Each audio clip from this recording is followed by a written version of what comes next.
اسی کانٹیکسٹ میں صحیح مسلم میں آپ کو کتاب الجہاد چیپٹر میں ایک بڑی ڈیٹیل حدیث ملے گی سیدنا سلمہ ابن اکوع سے.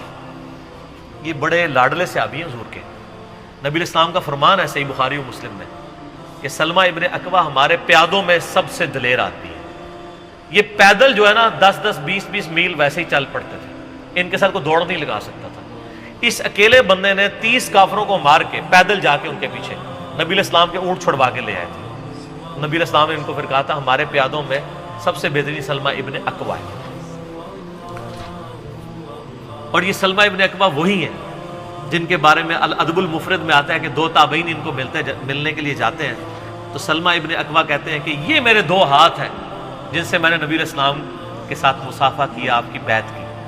تو تابعین کھڑے ہو کے ان کے ہاتھوں کو چومتے ہیں, جو میں نے بتایا کہ ہاتھ چومنے کی دلیل ہے اگر حد رکوع تک نہ چکا جائے. یہ سلمہ ابن اکوع وہ ہیں.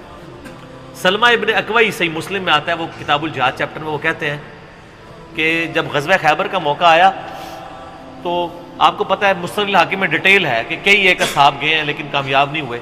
تو کہتے ہیں ان کا سردار تھا مرہب, وہ نکلا تو اس نے کہا کہ اس نے اشعار پڑھے کہ میں مرہب ہوں, ہتھیاروں سے لیس ہوں, اور میں میدان جنگ کا یعنی سپہ سالار ہوں, سارا خیبر جانتا ہے کہ میرے لیول کا کوئی بندہ نہیں ہے.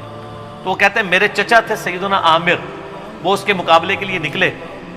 لڑائی کے دوران سیدنا عامر نے اس کا جب وار اپنی ڈھال پہ روکا نا تو اس کے بعد انہوں نے تھوڑا جھک کے اپنی تلوار جب نکالی نا تو غلطی سے ان کی تلوار سلپ ہو کے اپنی رگ کٹ گئی ان کی ہاتھ کی, اس کی وجہ سے وہ شہید ہو گئے مرہب کے مقابلے.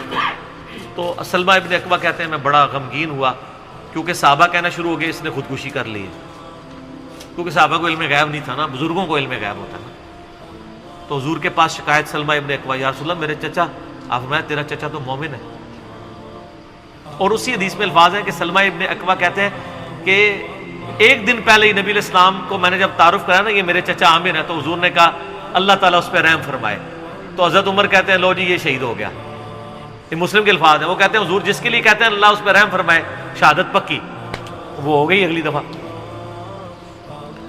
تو وہ کہتے ہیں میں نے جب حضور کو آپ فرمایا عامر تو یعنی عامر کے لیے 2 اجر ہے. وہ کہہ رہے خودکشی کیا نبی صاحب فرمایا وہ تو غلطی سے ہو گیا تھا. پھر سلمہ ابن اکوع کہتے ہیں پھر نبی علیہ السلام نے مجھے کہا کہ جاؤ علی ابن ابی طالب کو بلا کے لاؤ. یہ بندہ ہے جو بلانے کے لیے گیا تھا. وہ بخاری مسلم کی حدیثوں میں بندے کا نام نہیں آتا, اس حدیث میں آتا ہے مسلم کی. کہتے ہیں میں گیا تو وہ شعبہ چشم میں مبتلا تھے, بلایا نبی علیہ السلام نے مبارک لعاب لگایا اور پھر روانہ کیا.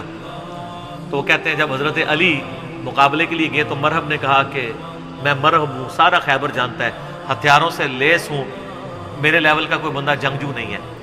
تو یہ اس نے عربی میں رجز پڑھا اشعار. تو مولا علی نے پھر اس کے مقابلے پہ اشعار اسی قافیے کے اوپر پڑھے کہ میری ماں نے میرا نام حیدر رکھا ہے. حیدر کہتے ہیں عربی میں شیر کو, اور میں شیر کی طرح حملہ آور ہوتا ہوں اور پھر میرے مقابلے کی سکت کوئی نہیں رکھتا. یہ کوئی تکبر نہیں تھا, وہ میں کی بات لوگ کر رہے ہیں نا. تو میدان جنگ میں تو پھر مرال بلند کرنے کے لیے نبی علیہ السلام خود بخاری مسلم میں آتے ہیں, آپ نے رجز پڑھا تھا انا النبی لا کذب, کوئی شک نہیں ہے میں اللہ کا نبی ہوں, میں ابن عبد المطلب ہوں. تو سیدنا علی نے یہ رجز پڑھا کہ میری ماں نے میرا نام حیدر رکھا ہے اور میں شیر کی طرح حملہ آور ہوتا ہوں اور میں اپنے دشمن کو نیست و نابود کر دیتا ہوں. ایک ہی وار میں مرہب کو کاٹ دیا.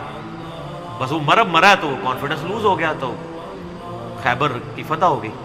تو سیدنا علی بن ابی طالب کا قاتل مرہب ہونا صحیح مسلم سے ثابت ہے.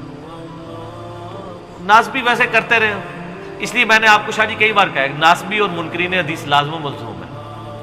یہ پہلی شرط ہے کہ وہ منکرین حدیث ہوں گے, بلکہ منکرین قرآن بھی ہوں گے, قرآن کی بھی وہ باطل تعویلات کر جائیں گے. ٹھیک ہو گئے.